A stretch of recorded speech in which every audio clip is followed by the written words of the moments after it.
عیسائی، مسلمان اور یہودی صرف ایک خدا پر یقین رکھتے ہیں اور تینوں حضرت ابراہیم کی اولادوں میں سے ہیں۔ حضرت ابراہیم کے دو بیٹے تھے، حضرت اسماعیل اور حضرت اسحاق۔ یہودی حضرت اسحاق کے بیٹے حضرت یعقوب کی اولادوں میں سے ہیں، جنہیں اسرائیل بھی کہا جاتا تھا۔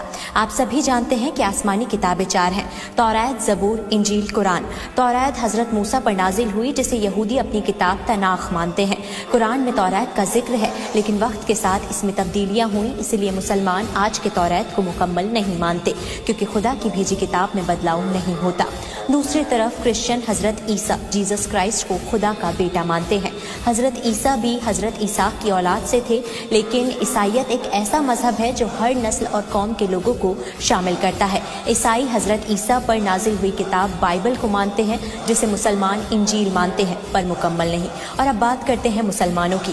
حضرت ابراہیم کے پہلے بیٹے حضرت اسماعیل کی اولاد سے عرب قبیلہ نکلا، جو آخری پیغمبر محمد صاحب کے ذریعے اسلام کو ماننے والا مسلمان بنا، جن کی مقدس کتاب قرآن ہے۔ پر اصلی جنگ یہیں سے شروع ہوتی ہے، کیونکہ تینوں مذہب کسی کے آنے کا انتظار کر رہے ہیں۔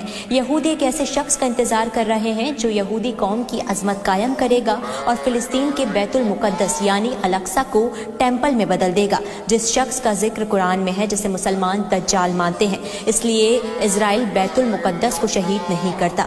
دوسری طرف عیسائی یعنی کرسچن حضرت عیسیٰ کے آنے کا انتظار کر رہے ہیں۔ ان کا ماننا ہے کہ وہ دوبارہ یروشلم یعنی فلسطین میں آئیں گے، تاکہ قیامت کے دن یعنی ججمنٹ ڈے پر گناہوں کا حساب لیں اور خدا کی حکومت کو مکمل طور پر قائم کریں۔ تیسری طرف مسلمان بھی انتظار کر رہے ہیں کہ بیت المقدس میں حضرت عیسیٰ آئیں گے، پر ان کے ساتھ حضرت مہدی کا بھی ظہور ہوگا اور وہ دونوں دنیا میں انصاف قائم کریں گے اور دجال کو ختم کر دیں گے۔ اس لیے ابھی دنیا میں بہت سے ظلم ہونے باقی ہیں۔